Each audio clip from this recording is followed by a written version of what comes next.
friends, welcome to my channel. I am your friend Khyati and I am going to teach you physics in Gujarati. So આજના આપણા લેક્ચરનો topic છે wave, તરંગ. આ તરંગ આપણી day to day લાઈફમાં ઘણી બધી જગ્યાએ આપણે જોતા હોય, પણ આપણે આજે એને સંબંધિત દરેક રાશિઓ એની સાથે સંકળાયેલ તરંગ સાથે સંકળાયેલી દરેક ટર્મ્સ વિશે શીખવાનું છે. તો એ તરફ જતા પહેલા એ જોઈએ કે તરંગ શું છે, તરંગ કઈ રીતે ઉદ્ભવે છે અને તરંગ ઉદ્ભવ્યા પછી એમાં શેનું વહન થાય છે, તરંગ શું છે અને છેલ્લે જોવાનું છે એને સંબંધિત બધી ટર્મ્સ. તો સૌથી પહેલા જોઈએ તરંગ ઉદ્ભવે કઈ રીતે અને તરંગ શું છે. તો આ સમજવા માટે સૌથી પહેલા એક ડોલકનું એક્ઝામ્પલ લઈએ. ડોલક એટલે શું? તો આપણે જે પેન્ડ્યુલમ કહેતા હોય, આપણા ઘરના વોચમાં હોય છે, આપણે ફિઝિક્સ પ્રેક્ટિકલમાં પણ કરતા હોય, એટલે જે ડોલક હોય તેના વિશે જોઈએ. તો સૌથી પહેલા હું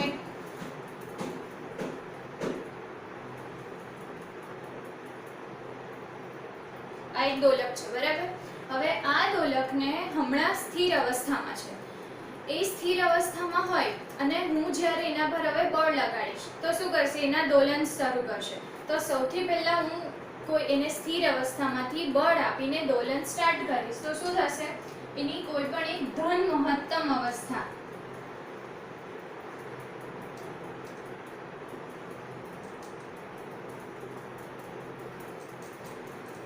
આ સ્થિર અવસ્થા છે, ત્યાંથી હું બળ આપીશ તો એની ધન અવસ્થા. આપણે જનરલી શું કરતા હોય કે રાઈટ સાઈડને આપણે ધન લઈએ છીએ અને લેફ્ટ સાઈડને ઋણ.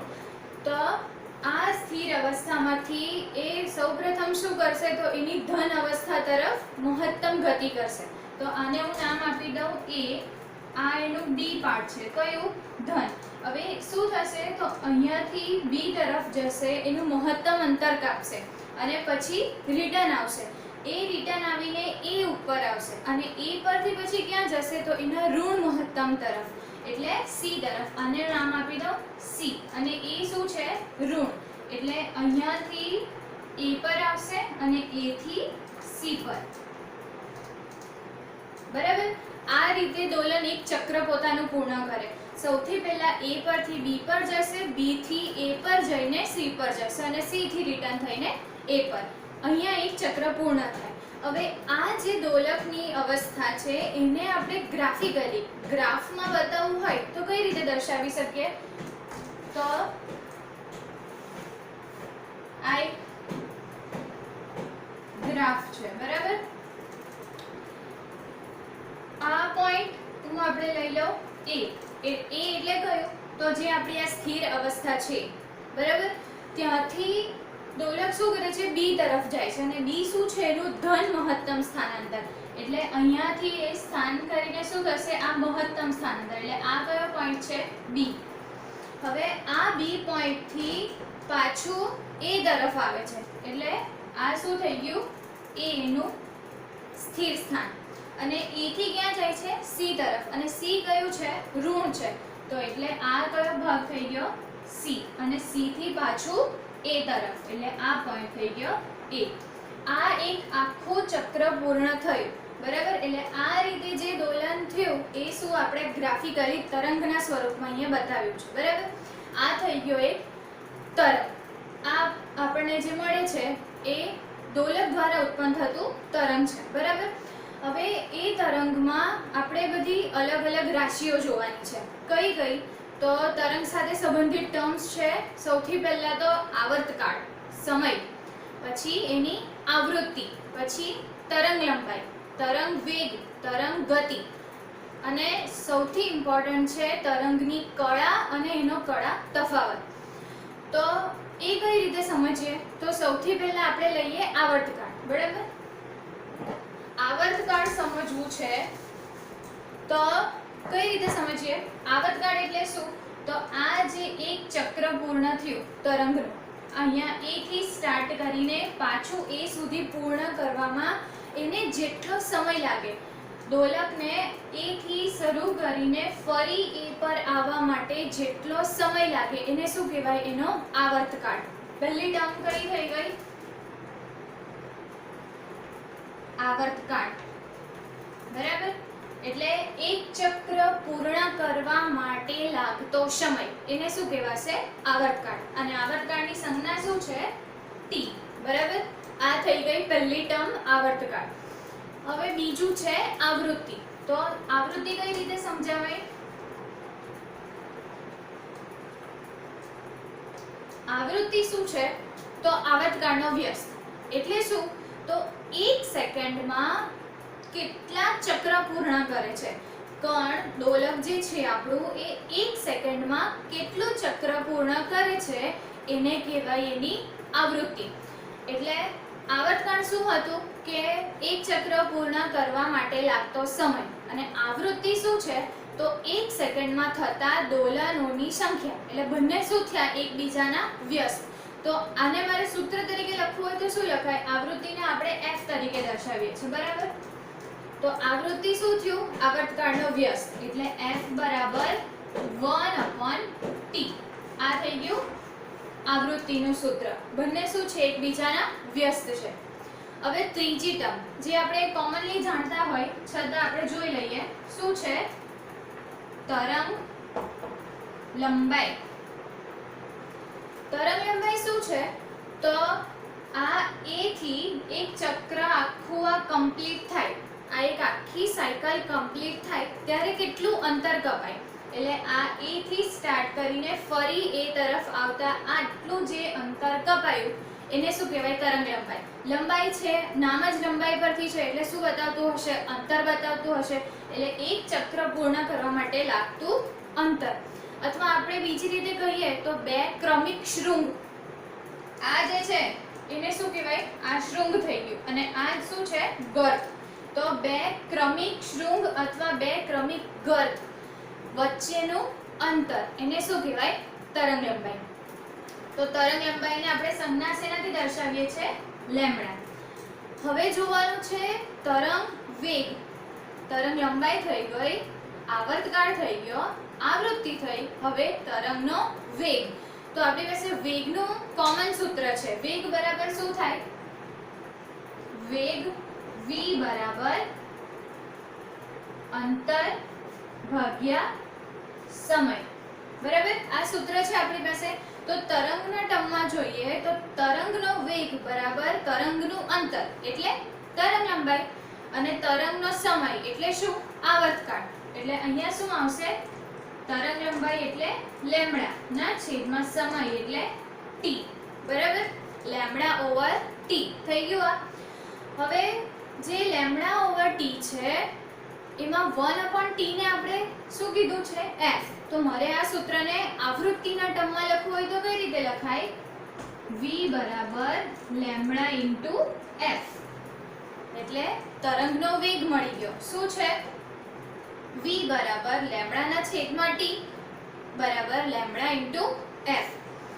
ચાલો, એ થઈ ગયું તરંગનો વેગ. હવે તરંગની ગતિ. તરંગ ગતિ એટલે શું? તરંગ જે આ આપણે જોયું કે તરંગ અહીંયાથી આમ જાય છે, પણ એમાં શું છે? તરંગમાં કણનું વહન થાય છે કે શું છે એ જોવાનું છે. બરાબર.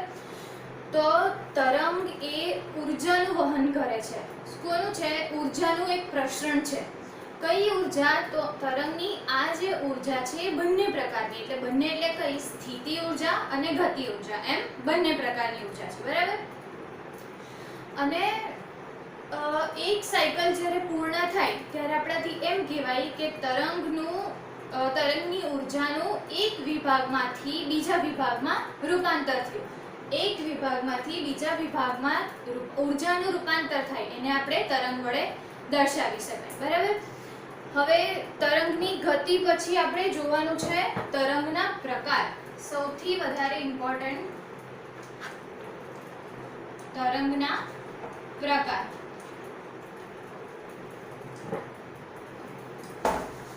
તરંગના પ્રકારનું એટલે કે તરંગનું વર્ગીકરણ કોના આધારે કરી શકાય? તો તરંગ પ્રસરણની દિશા. તરંગ પ્રસરણની દિશા એટલે તરંગ આપણે કોઈક આદર્શ દિશા લઈએ, ધારો કે x અક્ષ તરફ તરંગનું પ્રસરણ થાય છે, તો એને અનુલક્ષીને કણોની ગતિની દિશા કઈ છે જે કણ એમાં ગતિ કરે છે એ કણની દિશા કઈ છે એના અનુલક્ષીને તરંગનું બે પ્રકારમાં વિભાજન કરવામાં આવે. કેટલા પ્રકાર છે તરંગના? બે પ્રકાર.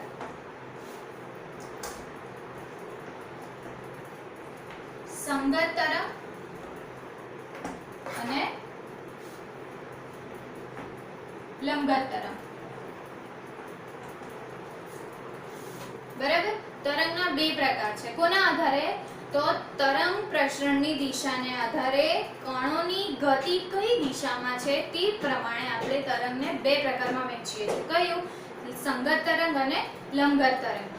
તો હવે શું છે સંગત અને લંબગત તરંગ એ જોઈએ. તો એના માટે એક સ્પ્રિંગનું ઉદાહરણ લઈએ આપણી પાસે. ધારો કે એક સ્પ્રિંગ છે, બરાબર.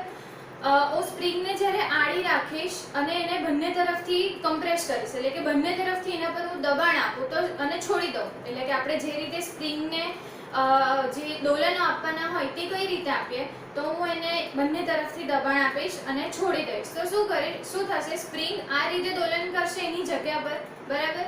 એટલે કઈ રીતે?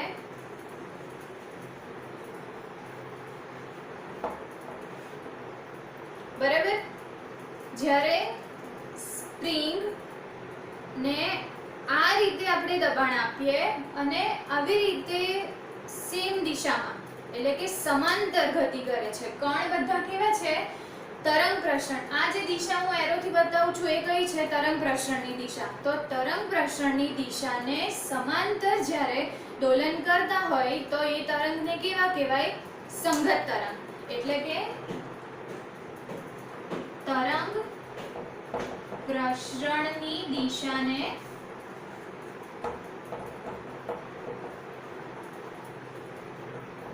સમાંતર, બરાબર. આ તરંગ કયા થઈ ગયા? સંગત તરંગ. હવે સ્પ્રિંગને આપણે સીધી કરી દઈએ. તરંગ પ્રસરણની દિશા કઈ છે? x અક્ષ પર. અને સ્પ્રિંગ આપણે સીધી રાખશું, બરાબર. અને પછી આ રીતે દબાણ આપીને જો સ્પ્રિંગને છોડીએ તો શું થશે? આમ દોલન કરશે, બરાબર. તો એ દોલન તરંગ પ્રસરણની દિશાને કેવા થઈ ગયા? લંબ. એટલે એને શું કહેવાશે? લંબગત તરંગ. એટલે તરંગ પ્રસરણની દિશાને લંબ દિશામાં જ્યારે દોલન થતા હોય તો એ કયા તરંગ કહેવાશે? લંબગત તરંગ. અને એ કેવી રીતે હશે? તો આ આપણી તરંગ પ્રસરણની દિશા છે અને અહીંયાથી તરંગ ચાલુ થશે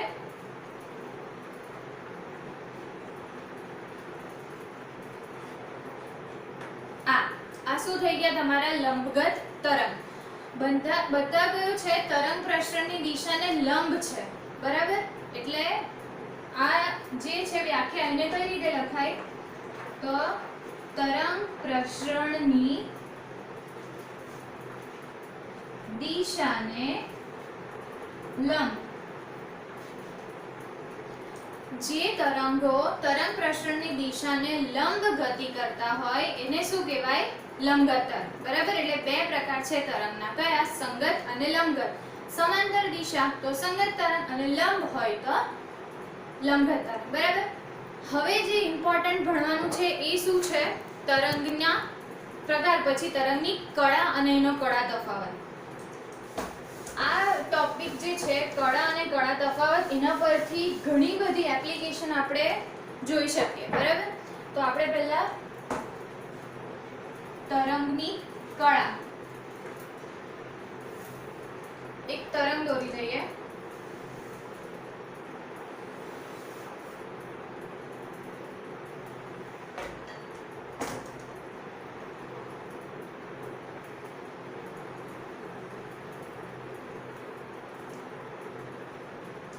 આ એક તરંગ છે મારી પાસે, બરાબર. આ તરંગમાં આપણે સાઇન વેવ લઈ લઈએ, બરાબર. કયો વેવ છે આ?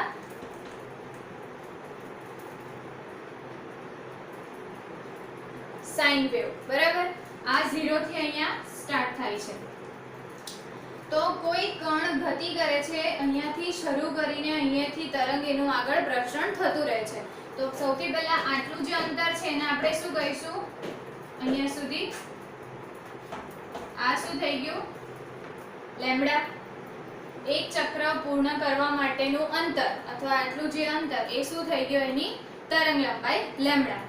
હવે આપણે સાઇન વેવ છે તો એક ચક્ર પૂર્ણ કરવા માટે જે આખું સાયકલ કમ્પ્લીટ થાય તો સાઇનની મેક્સિમમ કઈ હોય એનું કોણીય સ્થાનાંતર કેટલું થયું આ 360 એટલે 360 ડિગ્રી બરાબર એક સાયકલ એક ચક્ર કમ્પ્લીટ થયું ત્યારે 360 ડિગ્રીનું આખું ફરી ગયું એક સાયકલ એટલે કે લેમ્બડા બરાબર કેટલું થયું આપણું 360 ડિગ્રી. હવે આ જે લેમ્બડા છે એને 360 ને હું અલગ વિભાજન કરી દઈશ ને લેમ્બડાને વિભાગમાં કઈ રીતે તો આ કયું થશે 90 ડિગ્રી આ કેટલા થવાનું 180 આ શું થશે 270 અને આ 360 ડિગ્રી બરાબર આ રીતે હું એને વિભાજન કરી દઈશ. હવે તરંગ વિશે બીજું એ જોઈએ કે આ જે એક શૃંગ અથવા એક ઘટ તો આ મહત્તમ સ્થાનાંતરને શું કહેવાય તો જે ધન સ્થાનાંતર હશે એને શું કહેવાય કંપ વિસ્તાર.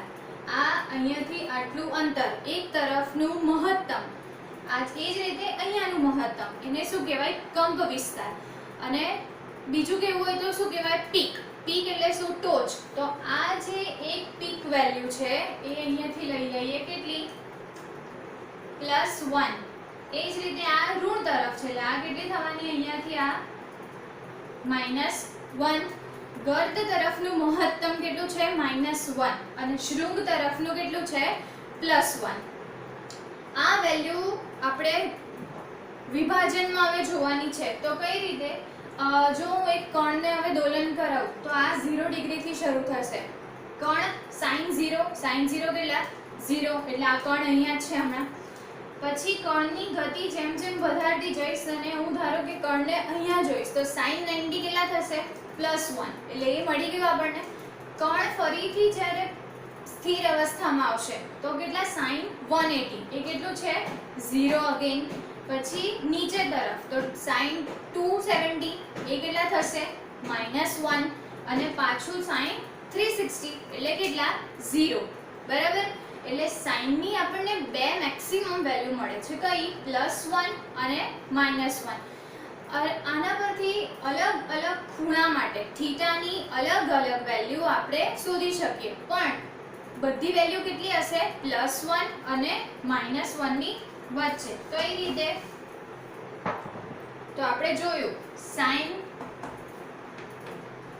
90 +1 sin 270 -1 અને છેલ્લું sin 360 શું આવ્યું 0.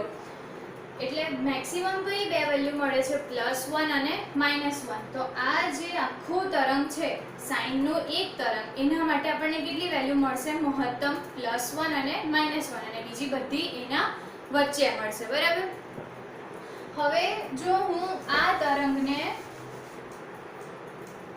વિભાજન કરું 10 વિભાગમાં કઈ રીતે તો આ 1 2 3 4 પછી આ એક છે જ અહીંયા 1 2 3 અને 4 તો કેટલા વિભાગ થયા 1 2 3 4 5 6 7 8 9 અને 10. એટલે લેમ્બડાને હું શું કર્યું 10 વિભાગમાં વિભાજન કરી દીધું. કેટલા થયા ટોટલ વિભાગ 10. એટલે એક વિભાગની કિંમત કેટલી થશે જો આખા લેમ્બડાને આપણે 10 વિભાગમાં વિભાજન કરીએ તો એક વિભાગની કિંમત કેટલી થાય λ/10 બરાબર. λ/10 થશે. હવે લેમ્બડાની વેલ્યુ કેટલી છે આપણી પાસે 360 ડિગ્રી એટલે 360 ડિગ્રી / 10 36 ડિગ્રી. એટલે એક વિભાગ આટલો જ એક નાનો વિભાગ છે એની કિંમત કેટલી થઈ 36 ડિગ્રી બરાબર. હવે એના પરથી આપણે કળા શોધવી હોય તો કઈ રીતે શોધાય તો હું ધારો કે લઉં મારે એક આ મહત્તમ પોઈન્ટ અહીંયા મેક્સિમમ જે છે આ છે મેક્સિમમ અને આ છે એનું મિનિમમ બરાબર. તો મારે આ મેક્સિમમ પોઈન્ટ પાસે કળા શોધવી છે તો શું કરવાનું x અક્ષ પર એ બિંદુ પાસેથી લંબ દોરવાનો. કઈ રીતે તો હું અહીંયા લંબ દોરી દઉં બરાબર. x અક્ષ પર ત્યાંથી લંબ દોરી દેવાનું હવે ત્યાં કેટલા વિભાગ છે એ સંખ્યા આપણે વિભાગની સંખ્યા ગણી લેવાની. તો એની આગળ કેટલા વિભાગ છે? 1 અને 2 વિભાગ. બરાબર. તો એની કળા કેટલી થશે? phi બરાબર એની સાથે જે ખૂણો રચાતો હશે તે. તો કેટલો છે આ? 90 ડિગ્રી. એટલે કેટલી થઈ ગઈ કળા એની? 90 ડિગ્રી. બરાબર. એટલે કોઈ પણ કળા શોધવી હોય તો x અક્ષ પર લંબ દોરીને તેની સાથે સંબંધિત ખૂણો જોઈ લેવાનો. રચાતો તરંગનો ખૂણો એટલે એના પરથી શું મળી જાય? કળા. આ તો હવે અહીંયા મેક્સિમમ છે. હવે ધારો કે મારે કોઈ p બિંદુ પાસે શોધવી છે. હું એક p બિંદુ લઈ લઉં. ધારો કે આ કોઈ પોઈન્ટ અહીંયા p છે. આ p પોઈન્ટ પાસે મારે કળા શોધવી છે. તો હું એની નીચે લંબ દોરીશ. આ લંબ દોરી દીધું. બરાબર. હવે આપણે શું ગણવાનું? વિભાગની સંખ્યા કેટલી થઈ? 1 2 3 4. કેટલા વિભાગ છે? 4 વિભાગ. તો કળા કેટલી થશે? કળા બરાબર 4 વિભાગ ગુણ્યા 1 ની કિંમત કેટલી છે? 36 ડિગ્રી. એટલે 4 into 36 એટલે 144 ડિગ્રી. બરાબર. આ કેટલી થઈ ગઈ? કળા P બિંદુ પાસે. અને આ એની 180 ડિગ્રી. આ રીતે કોઈ પણ બિંદુ પાસે આપણે કળા શોધવી હોય તો તેના x અક્ષને અનુલક્ષીને લંબ દોરી દઈ પછી કળા જેટલા વિભાગ હોય એ વિભાગ ગુણ્યા એક વિભાગની કિંમત. એના પરથી શું મળી જાય આપણને? કળા કેટલી છે એ આપણે શોધી શકીએ. હવે કળા પછી કળા તફાવત. કળા તફાવત શોધવો છે મારે. તો આ હું એક પાછું વેવ લઉં.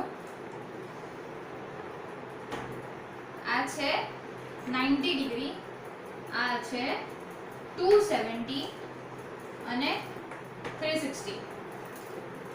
કળા તફાવત શોધવો છે મારે. ધારો કે આ બે પોઈન્ટ વચ્ચે A અને B, A અને B બે પોઈન્ટ વચ્ચેનો કળા તફાવત શોધવો છે. આપણે પાછું વિભાગ લઈ લઈએ. 1 2 3 અને 4. 4 વિભાગમાં આપણે એને વિભાજિત કર્યું છે. બરાબર.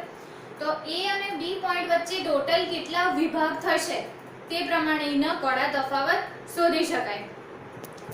તો phi એક વિભાગની કિંમત કેટલી છે આપણી પાસે? 36 ડિગ્રી. એના ગુણ્યા કેટલા વિભાગ થશે તે જોઈ લઈએ. બરાબર. આ અહીંયા છે અને આ 270. બરાબર. તો આ એક આખો વિભાગ, બે આખો વિભાગ, 3 4. 4 વિભાગ આખા છે અને આ કેટલું છે? Half half. એટલે ટોટલ કેટલા થયા? 5. કઈ રીતે? જો 1 2 3 4 અને આ વાળો હાફ અને આ વાળો હાફ. એટલે ટોટલ કેટલા થયા? 5 વિભાગ. એટલે 36 into 5 એટલે કળા તફાવત કેટલો થયો આપણી પાસે? 180 ડિગ્રી. આ રીતે શોધાય એનો કળા તફાવત.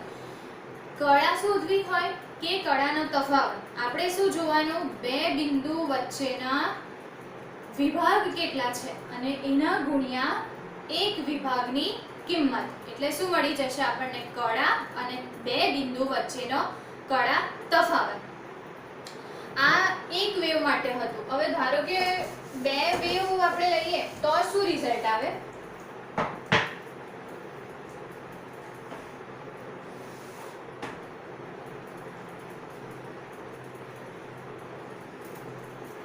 આ એક વેવ છે. બરાબર. 90 270. હવે હું એને ત્રણ વિભાગમાં વિભાજિત કરીશ. 1 2 3. એ જ રીતે 1 2 3. 1 2 3 4 5 6 7 અને 8. કેટલા વિભાગ થયા? ટોટલ 8. એટલે લેમ્બડા બાય 8 એક વિભાગની કિંમત 360/8 એટલે કેટલા? 45 ડિગ્રી. આ કેસમાં જ્યારે 8 વિભાગ હું કરીશ તો એક વિભાગની કિંમત કેટલી થવાની 45 ડિગ્રી બરાબર. એટલે કોઈ પણ બિંદુ પાસે હવે મારે કડા શોધવી હશે તો 45 ગુણ્યા જેટલા વિભાગ હશે એટલા ગુણાકાર કરી દેશું આપણે બરાબર. ચાલો હવે હું એક બીજું તરંગ લઉં. કઈ રીતે?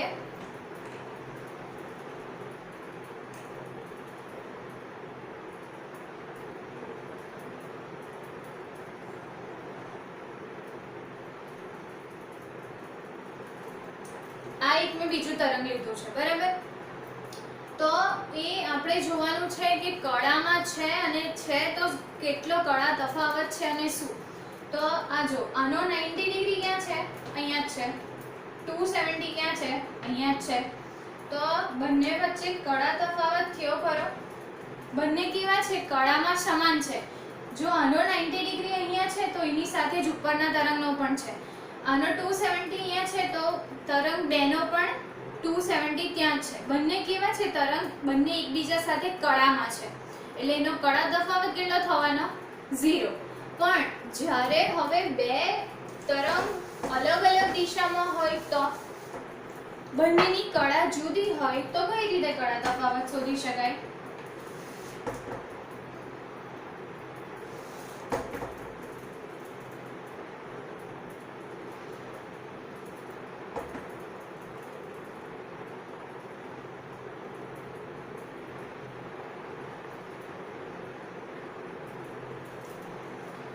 ચાલો હવે આ છે 90 ડિગ્રી અને આ છે 90 ડિગ્રી. આ એનો 270 અને અહીંયા એનો 270. આ સેમ 3 વિભાગ બરાબર. હવે આપણે જોઈને જ ખબર પડે છે નેચરલી કે બંને કડામાં નથી. આનો 90 ડિગ્રી ક્યાં છે? આ પોઈન્ટ પાસે છે અને તરંગ આ તરંગનો 90 ડિગ્રી અહીંયા છે અને આપણે તરંગ 1 કહી દઈએ, આ તરંગ 2. તો તરંગ 2 નો 90 ડિગ્રી આ પોઈન્ટ પર છે અને 1 નો, એટલે બંને કેવા છે? કડામાં જુદા જુદા છે. તો એનો કડા તફાવત કઈ રીતે શોધાય? તો આપણે શું ચેક કરવાનું કે હું આ તરંગને કેટલું આગળ ખસાડીશ કે જેથી બંને એકબીજા સાથે કડામાં આવે. તો આપણે જોઈને કહી શકાય કે આનો આ પોઈન્ટ છે એટલે આ થયું. તો કેટલા વિભાગ છે? 1 અને 2 વિભાગ. જો હું આ તરંગને 2 વિભાગ આગળ ખસેડી દઉં તો બંને કડામાં થઈ જાય. એટલે કડા તો હમણાં આપણી પાસે કડા કેટલી છે? 5 બરાબર 45 ડિગ્રી ઇન્ટુ 2 એટલે કેટલો થઈ ગયો? 90 ડિગ્રીનો કડા તફાવત છે આ બંનેમાં. જો હું 90 ડિગ્રી તરંગ 2 ને આગળ ખસેડી લઈશ તો બંને કેવા થઈ જશે? સમાન કડામાં. આ રીતે બે તરંગ વચ્ચેનો કડા તફાવત શોધી શકાય. જ્યારે કડામાં નહીં હોય, આપણે જે ફર્સ્ટ કેસ જોયો એમાં બંને તરંગ એકબીજા સાથે કડામાં હતા, કડા સમાન હતી, phi બરાબર 0 થતી. ક્યારે? જ્યારે બંને સમાન કડામાં, એટલે તફાવત 0. પણ હવે આ કેસમાં શું છે? તો એક તરંગ બીજાથી પાછળ છે. તો આ જે તરંગ 2 છે એને કેટલું આગળ ખસેડાય કે જેનાથી બંને કડામાં આવે, એને શું કહેવાય? એનો કડા તફાવત. તો 2 ના વિભાગની કિંમત આપણે જોઈ લેવાની. તો આ 1 અને 2 વિભાગ, 2 વિભાગ થયા એટલે 45 × 2 બરાબર 90 ડિગ્રી બરાબર. એટલે આના પરથી કડા તફાવત શોધી શકાય. ટૂંકમાં કહીએ તો કડા અને કડા તફાવત શું છે? તો કોઈ પણ બિંદુ પાસેથી x અક્ષને અનુલક્ષીને એ તરંગના એ બિંદુ આગળ રચાતો ખૂણો, એના પરથી આપણે શું શોધી શકાય? કડા તફાવત બરાબર. ચાલો તો આપણે થોડુંક રિવાઇઝ કરી લઈએ. લેક્ચરમાં આપણે શું જોયું? તો સૌથી પહેલા એના સંબંધિત ટર્મ, આવર્તકાળ, આવૃત્તિ, તરંગ લંબાઈ, તરંગનો વેગ, તરંગની ગતિ અને પછી તરંગની કડા અને કડા તફાવત બરાબર. આ જે તરંગની કડા અને કડા તફાવત છે એનો ઉપયોગ કરીને પ્રકાશશાસ્ત્રની ઘણી બધી આપણે એપ્લિકેશનની થિયરીઓ આગળ ભણી શકાય, જેવી કે વ્યતિકરણ, સુસંગતતા એટલે કે ઇન્ટરફિયરન્સ પેટર્ન અને કોહેરન્સ, જે આપણે નેક્સ્ટ વિડિયો લેક્ચરમાં જોઈશું બરાબર. તો આના રિલેટેડ કોઈ પણ ક્વેશ્ચન હોય તો તમે કમેન્ટ બોક્સમાં લખી શકો છો. Thank you.